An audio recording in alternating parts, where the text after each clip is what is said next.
नमस्कार, मंडल news bulletin में आपका स्वागत है। आइए पेश करते हैं आज के कुछ प्रमुख व मुख्य समाचार। अब तक यदि आपने मंडल न्यूज़ के इस चैनल को लाइक व सब्सक्राइब नहीं किया है तो जल्द से जल्द इस चैनल को लाइक व सब्सक्राइब जरूर कर दें।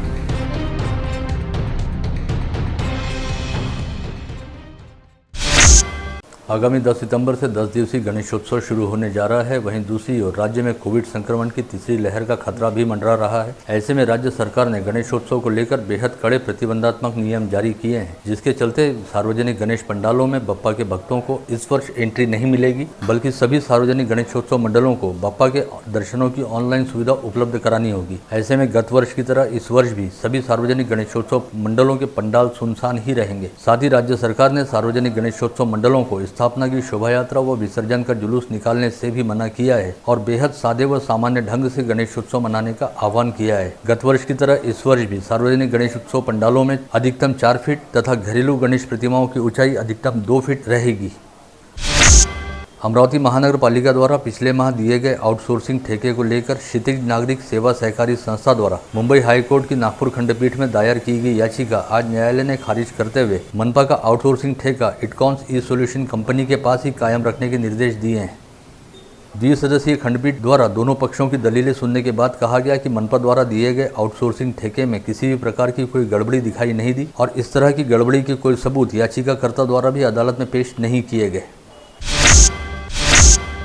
जिले में मंजूर विकास कार्य रद्द किए जाने से विधायक रवि राणा ने मुंबई हाईकोर्ट की नागपुर खंडपीठ में एक याचिका दायर की है। इस याचिका पर कल मंगलवार को 2 सप्ताह के लिए स्थगिति दी गई है। विधायक रवि राणा का कहना है कि मौजूदा राज्य सरकार ने मूलभूत सुविधा विकास योजना अंतर्गत मंजूर 17 करोड़ रुपए के विकास कार्य रद्द किए। वहीं 17 मार्च की अधिसूचना द्वारा अन्य 16 करोड़ रुपए के विकास काम रोके गए और 19 अक्टूबर को तीसरी सूचना जारी करते हुए भारत रत्न डॉक्टर बाबा साहब आम्बेडकर सामाजिक विकास योजना के विकास काम रद्द किए, जिससे अमरावती जिले का विकास थम गया है। अमरावती जिला मध्यवर्ती सहकारी बैंक के आगामी माह में होने वाले चुनाव के लिए राजनीतिक सरगर्मियां तेज हो गई हैं। कल मंगलवार को यह चुनाव लड़ने के लिए उम्मीदवारी दाखिल करने वाले उम्मीदवारों के नामांकन पर्चों की छाननी की गई। इस दौरान मेलघाट के विधायक राजकुमार पटेल के साथ ही महिला आरक्षित क्षेत्र से चुनाव लड़ने वाली जयश्री देशमुख की उम्मीदवारी पर आपत्ति दर्ज की गई। वहीं अंजनगांव सुरजी सेवा सहकारी सोसाइटी से चुनाव लड़ने के इच्छुक हरिभाऊ पलस्कर की सोसाइटी पर कर्जा बकाया रहने की वजह से उनकी उम्मीदवारी भी रद्द की गई। ऐसे में कुल 3 उम्मीदवारों के नामांकन पर्चे रद्द साबित हुए और आज 105 उम्मीदवारों की सूची घोषित की गई। वहीं दूसरी ओर जिला मध्यवर्ती सहकारी बैंक में संचालक मंडल की सदस्य संख्या को लेकर निवर्तमान संचालक नितिन हिवसे की याचिका पर नागपुर हाईकोर्ट में आज सुनवाई होनी थी, लेकिन अब यह सुनवाई आगामी सोमवार 13 सितंबर को होगी। महाराष्ट्र जीवन प्राधिकरण के स्थानीय कार्यालय द्वारा सूचित किया गया है कि नेर पिंगलाई से जल शुद्धिकरण केंद्र के बीच राहटगांव के निकट जलापूर्ति योजना की पीएससी पाइपलाइन के वॉल से हो रहे लीकेज को दुरुस्त करने के लिए आगामी 16 व 17 सितंबर को अमरावती शहर की जलापूर्ति बंद रखी जाएगी। इन 2 दिनों के दौरान दिन रात काम करते हुए 18 सितंबर से अमरावती व बडनेरा में दोबारा नियमित जलापूर्ति शुरू होगी। जिले के एकमात्र सबसे बड़े अप्रवादा बांध में इस समय 98.82% जल संग्रह हो गया है। लगातार बढ़ते जल स्तर को देखते हुए अब इस बांध का एक और दरवाजा खोल दिया गया है। ऐसे में अब कुल 3 दरवाजों से जल निकासी हो रही है। इसके साथ ही वर्धा नदी के किनारे रहने वाले सभी गांवों को सतर्क कर दिया गया है। वर्धा नदी पर ही बने निम्न वर्धा प्रकल्प यानी बगाजी सागर जलाशय में जलस्तर बढ़ जाने की वजह से इस जलाशय के सभी 31 दरवाजे कल खोल दिए गए, जिससे वर्धा नदी में इस समय बाढ़ आई हुई है। बगाजी सागर बांध में इस समय 95% जल संग्रह हुआ है। ऐसे में सभी दरवाजों को 45 सेंटीमीटर तक खोलकर प्रति सेकंड 13 घन मीटर पानी यहां से छोड़ा जा रहा है। बडनेरा निर्वाचन क्षेत्र के विधायक रवि राणा ने भरी बरसात में आज शहर के मुख्य बाजार क्षेत्र का दौरा किया। इस समय जहां जहां पानी भरा हुआ है वहां पर जल्द से जल्द उपाय योजना करने के निर्देश दिए, अन्यथा उसी पानी में मनपा के अधिकारियों को डुबो देने की चेतावनी भी दी। कल सुबह से काम चालू होगा और ये पहले काम कंप्लीट करके पहले फिनिश करना। याच्यामध्ये 1 घंटा लेट झाला। जे टीम तुम्हाला अर्धी डेलेट करा, मला 4 दिवसात काम खतम करून ऐकून घ्या। सगळे हॉस्पिटल आहे, येणाऱ्या लोकांना त्रास होत आहे।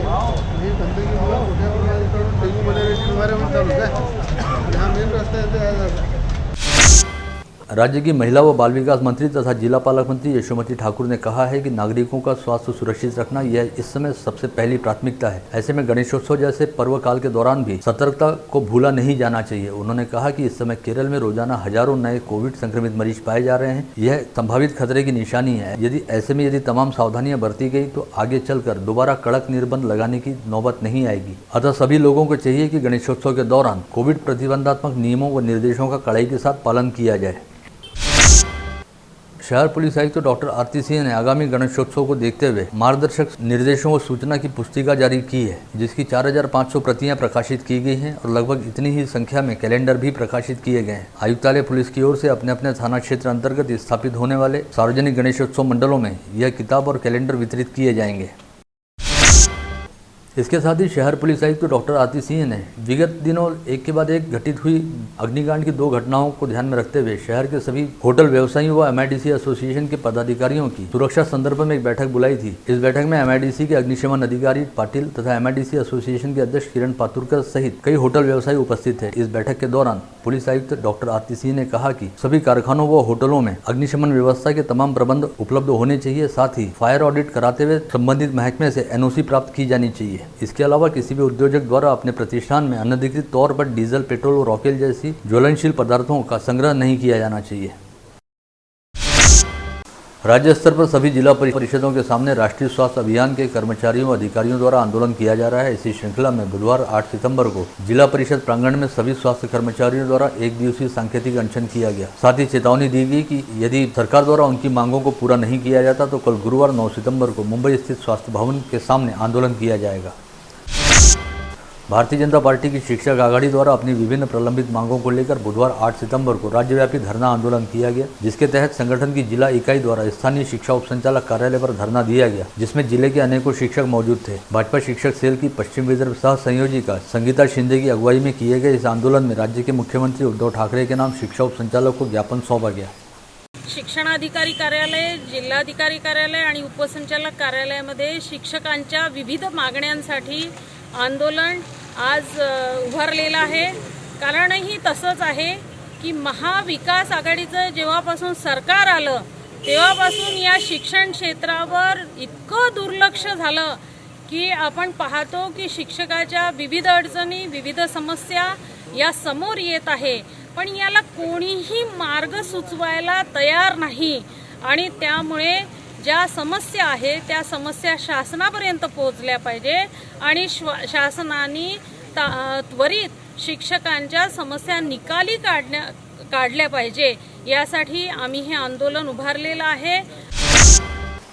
आज अमरावती जिले में 3 कोविड संक्रमित मरीज पाए गए, वहीं 8 मरीज कोविड मुक्त होकर अस्पताल से अपने घर लौटे। अब कुल संक्रमितों की संख्या बढ़कर 96,702 पर जा पहुंची है, जिसमें से अब तक कुल 95,084 संक्रमित मरीज कोविड मुक्त हो चुके हैं। वहीं बुधवार को अमरावती जिले में कोविड संक्रमण के चलते एक बार फिर किसी मरीज की मौत नहीं हुई। जिले में इस समय कुल एक्टिव पॉजिटिव मरीजों की संख्या 23 है, जिनमें मनपा क्षेत्र के 16 तथा ग्रामीण क्षेत्र के 7 मरीजों का समावेश है, जिनमें से इस समय 4 मरीज कोविड अस्पताल में भर्ती हैं। वहीं मनपा क्षेत्र में 14 तथा ग्रामीण क्षेत्र में 5 मरीज होम आइसोलेशन में रखे गए। बीते 24 घंटे के दौरान 830 नागरिकों की कोविड टेस्ट की गई, जिसमें से केवल 0.36% लोगों की टेस्ट रिपोर्ट पॉजिटिव आई है। वहीं इस समय कोविड संक्रमित मरीजों के कोविड मुक्त होने का प्रमाण 98.32% है। बुधवार को समूचे संभाग में 20 नए संक्रमित मरीज पाए गए, जिनमें अकोला के 3, बुल्ढाना के 12 तथा वाशिम के 2 मरीजों का समावेश रहा। इसके अलावा संभाग में 34 मरीज कोविड मुक्त हुए, जिनमें अकोला के 1, यवतमाल के 1, बुल्ढाना के 22 तथा वाशिम के 2 नागरिक शामिल हैं।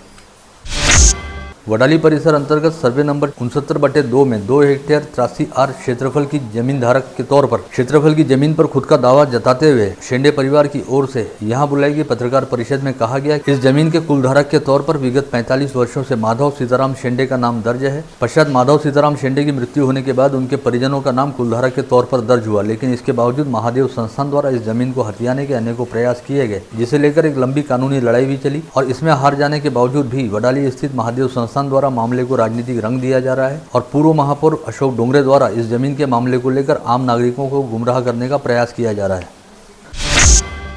अमरावती के पूर्व जिला उपनिबंधक संदीप जाधव का विगत माह अमरावती से कराड में तबादला हुआ। उनका प्रभारी कार्यभार कल तक डॉक्टर महेंद्र सिंह चौहान के पास था। वहीं अब जाधव के स्थान पर सहकार आयुक्त कार्यालय पुणे के सहायक निबंधक राजेश लवेकर की प्रमोशन पर नियुक्ति की गई है। आज सुबह नए उपनिबंधक राजेश लवेकर ने अपना कार्यभार संभाल लिया।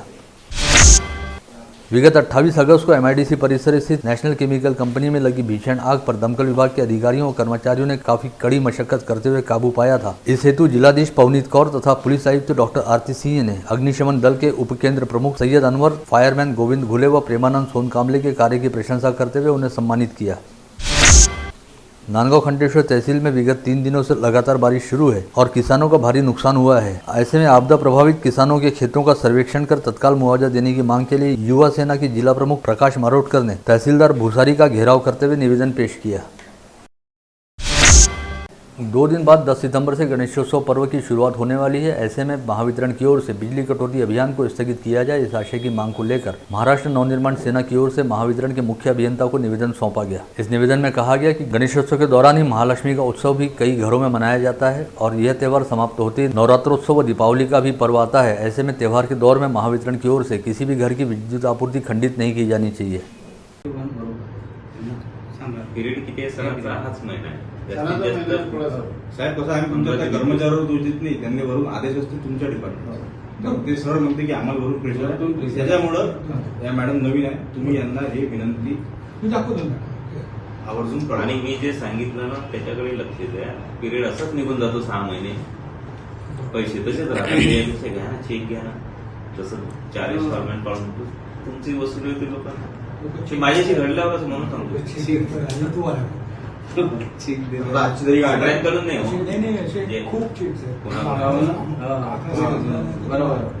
आजची तारीख 8 आहे. ठीक आहे. आता सणांचं उद्यापासून सण सुरू झाला समजा, हरतालिका, गणपती. उद्यापासून लाईन बंदच नाही झाली पाहिजे सर. आता थोडंसं तुम्ही मीटिंग घेऊन करणे आपला उद्देशच नाही. नाही आणि हे स्पेसिफिकली हिंदू सणांच्या बाबतीतच होते साहेब. हा आमचा आरोप आहे या महाविकास आघाडी सरकारवर. हा स्पेसिफिक हिंदू सणांवरच हे सगळे निर्बंध असतात. त्याच्यामुळं कृपया महाराष्ट्र नवनिर्माण सेनेचा आणि आपल्या कर्मचाऱ्यांचा संघर्ष होऊ नये.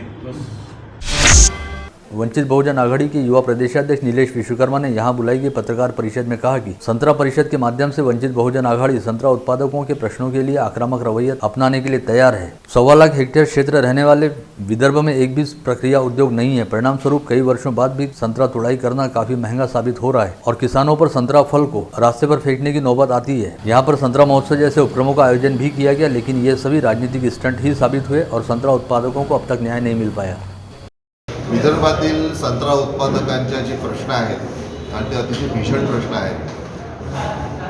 इथल्या संत्रा उत्पादकांच्या प्रश्नावर आणि त्यांच्या जीवनमरणाच्या प्रश्नांवर इथल्या प्रस्थापित काँग्रेस, राष्ट्रवादी, सेना, भाजपा या सर्व राजकीय पक्षांनी टाळूवचं लोणी खातात त्या प्रकारे यांचा फक्त वापर केला, मतांसाठी वापर केला आणि आज इथल्या संत्रा उत्पादकांना देशोधडीला लावलेला आहे. आज देशामध्ये बांगलादेशसारखा लहान देशसुद्धा जगामध्ये भारत सरकारचं न ऐकता इथे प्रचंड मोठ्या प्रमाणावर इम्पोर्ट ड्युटी लावतो आहे. त्यामुळे इथला संत्रा उत्पादक प्रचंड अडचणीत आलेला आहे. इथे तांत्रिक मार्गदर्शन नाही, चांगले वाढ नाही, सिंचन व्यवस्था नाही, शीतगृहे नाही.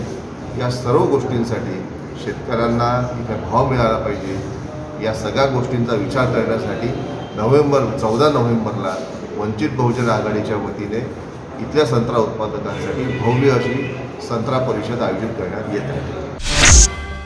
भारतीय किसान संघ की ओर से जिलाधीश कार्यालय के सामने धरना आंदोलन करते हुए कहा गया, कृषि माल लागत पर आधारित दाम किसानों को दिया जाए। किसान संघ का कहना रहा कि कृषि माल उत्पादन लागत खर्च में जिस तरह से बढ़ोतरी हुई है, उसी प्रमाण में कृषि माल को भाव नहीं मिल रहा है। एकता गणेशोत्सव मंडल तथा युवा स्वाभिमान के संयुक्त तत्वाधान में तान्हा पोला बैल सजावट स्पर्धा का आयोजन किया गया, जिसमें 109 बाल गोपालों ने सहभाग लिया। सभी बाल गोपाल बड़े आकर्षक ढंग से अपने बैल सजाकर लाए थे। विधायक रवि राणा के हाथों सभी बाल गोपालों को पुरस्कार वितरित किए गए। इस समय सांसद नवनीत राणा के सहयोग से पराग चिमोटे ने अक्षय ठाकरे नामक दिव्यांग को व्हील चेयर भेंट दी। जिला कोविड अस्पताल में कोविड संक्रमण की महामारी के दौरान अविरत कार्य करने वाले अस्थायी कर्मचारियों यानी कोरोना योद्धाओं को पूर्ववत काम पर लेने के लिए कोविड योद्धा कर्मचारी संगठन के संस्थापक अध्यक्ष डॉक्टर रूपेश खड़से समेत कई कोरोना योद्धाओं ने विगत 6 सितंबर से इरविन चौक स्थित डॉक्टर बाबा साहब अम्बेडकर के पुतले के पास बेमियादी अनशन प्रारंभ किया है। इस आंदोलन के तहत आज 8 सितंबर को सभी कोरोना योद्धाओं ने पीपीई किट पहनकर प्रतीकात्मक आंदोलन करते हुए प्रशासन की कार्यप्रणाली का निषेध जताया। शहर के ख्यातनाम उद्योजक बिल्डर तथा दानवीर समाज सेवी प्रवीण बालकृष्ण मालू का गत रोज तड़के 5 बजे मुंबई में देहावसान हो गया था। पश्चात उनका पार्थिव शरीर हवाई मार्ग के जरिए मुंबई से नागपुर और वहां से सड़क मार्ग के जरिए अमरावती लाया गया और आज 8 सितंबर की सुबह 9:15 बजे कैंप परिसर स्थित मालू परिवार के निवास स्थान से प्रवीण मालू की अंतिम यात्रा निकाली गई और सुबह करीब 10:30 बजे हिंदू मोक्षधाम में बेहद शोकाकुल वातावरण के बीच उनके पार्थिव पर अंतिम संस्कार किए गए। इस समय प्रवीण मालू के पुत्र पराग मालू, भाई एडवोकेट आकाश व डॉक्टर आशीष मालू तथा भतीजे प्रज्वल, वरुण व अनूप मालू ने चिता को मुखाग्नि दी। इस समय शहर के राजनीतिक, व्यावसायिक व सामाजिक सहित सभी क्षेत्रों के अनेकों गणमान्य बड़ी संख्या में उपस्थित थे, जिन्होंने बेहद गमगीन वातावरण के बीच प्रवीण मालू को अंतिम विदाई दी। अमरावती महानगर पालिका के आस्थापना विभाग में कार्यरत वरिष्ठ लिपिक विनायक झामरकर की मुंबई में ट्रेन से गिरकर जख्मी हो जाने के बाद इलाज के दौरान मौत हो गई। विनायक झामरकर मनपा के किसी काम की वजह से कल मुंबई गए थे और मुंबई में ट्रेन में सफर करते समय वे गिर पड़े। पश्चात उन्हें मुंबई के जेजे अस्पताल में भर्ती कराया गया, जहाँ पर उन्होंने आज सुबह दम तोड़ दिया। तिवसा तहसील में डेंगू की संक्रामक महामारी का कहर बढ़ता ही जा रहा है। अब तक 5 लोगों की डेंगू की बीमारी से मृत्यु होने की जानकारी है। वहीं कल मंगलवार को शहर की पुरानी तहसील कार्यालय परिसर में रहने वाली एक 30 वर्षीय महिला की अमरावती में इलाज के दौरान मौत होने का मामला सामने आया। मृतक महिला का नाम मीना चंद्रकांत नगराले बताया गया है। अंजनगांव से परतवाड़ा मार्ग पर पांडरी गांव के निकट आज दोपहर 12 बजे बारिश शुरू रहते समय होंडा सिटी कार व ट्रक की आमने सामने भिड़ंत होने से हुई दुर्घटना में अंजनगांव सुरजी निवासी पतंजलि योग समिति की कार्यकर्ता ललिता चौहान समेत केमिस्ट व पानी फाउंडेशन के कार्यकर्ता प्रमोद निपाणे की मौत हो गई। कोल्हापुरी गेट पुलिस स्टेशन अंतर्गत पार्वती नगर में महात्मा फुले विद्यालय के पास चाबी बनाने वाले व्यक्ति ने ही घर की अलमारी से सोने की जेवरात गायब कर दिए। कई महिलाओं ने उन दोनों लोगों के पास से ताले की चाबियां बनाई थी। तब एक महिला को अलमारी की चाबी बनाकर देने की बात उस व्यक्ति ने कही। महिला ने जब उसे अलमारी दिखाई तब 2 अज्ञात लोगों ने चाबी लगाकर अलमारी को खोला और वहां से चले गए, लेकिन जाते समय अलमारी से सोने की जेवरात व नगद पैसे उड़ा लिए। यह घटना 6 सितंबर की दोपहर 2 बजे के दरमियान घटित हुई थी, जिसे लेकर सचिन नानाजी इंगले नामक व्यक्ति ने पुलिस में शिकायत दर्ज कराई। काम की तलाश में आंध्र प्रदेश गए मेलघाट के गिरगुटी गांव निवासी 27 वर्षीय लखन मोतीराम मावस्कर नामक युवक की एक हादसे में मौत हो गई। पता चला है कि 20 दिन पहले ही गिरगुटी व धरमठोक परिसर के 30 आदिवासी युवक आंध्र प्रदेश के पिरुनाला में सूर्यासेम नामक चूना बनाने की फैक्ट्री में काम पर गए थे, जहां पर यह हादसा हुआ। जिले की अंजनगांव सुरजी तहसील के खिराला गांव में बहने वाले नाले में आज दोपहर 2:30 बजे के दौरान साहब खान पठान खान नामक व्यक्ति बह गया। इसकी जानकारी मिलते ही जिला राहत व बचाव दल आज दोपहर 3 बजे अंजनगांव सुरजी के लिए अमरावती से रवाना हुआ, जहां पहुंचकर बाढ़ में बहे व्यक्ति की तलाश करनी शुरू की गई। विगत 6 सितंबर को बडनेरा पुलिस थाने में एक 60 वर्षीय महिला ने शिकायत दर्ज कराई थी कि बेनाम चौक से अकोली रोड की ओर जाते समय प्रतीक ट्रेडर्स के पास 2 अज्ञात चोरों ने उसके पास से 3 लाख रुपए से भरी बैग छीन ली। इस शिकायत के आधार पर जब बडनेरा पुलिस ने घटनास्थल के आसपास लगे तमाम सीसीटीवी कैमरे खंगाले तो किसी भी फुटेज में महिला के पास कोई बैग दिखाई नहीं दी। पश्चात पूछताछ करने पर महिला ने माना कि घरेलू विवाद के चलते उसने इस चोरी की झूठी रिपोर्ट दर्ज कराई थी। आप देख रहे थे मंडल न्यूज बुलेटिन। हमारे चैनल को लाइक करें, शेयर करें और हाँ, सब्सक्राइब करना ना भूलें। कल होगी आपसे फिर मुलाकात, तब तक के लिए धन्यवाद।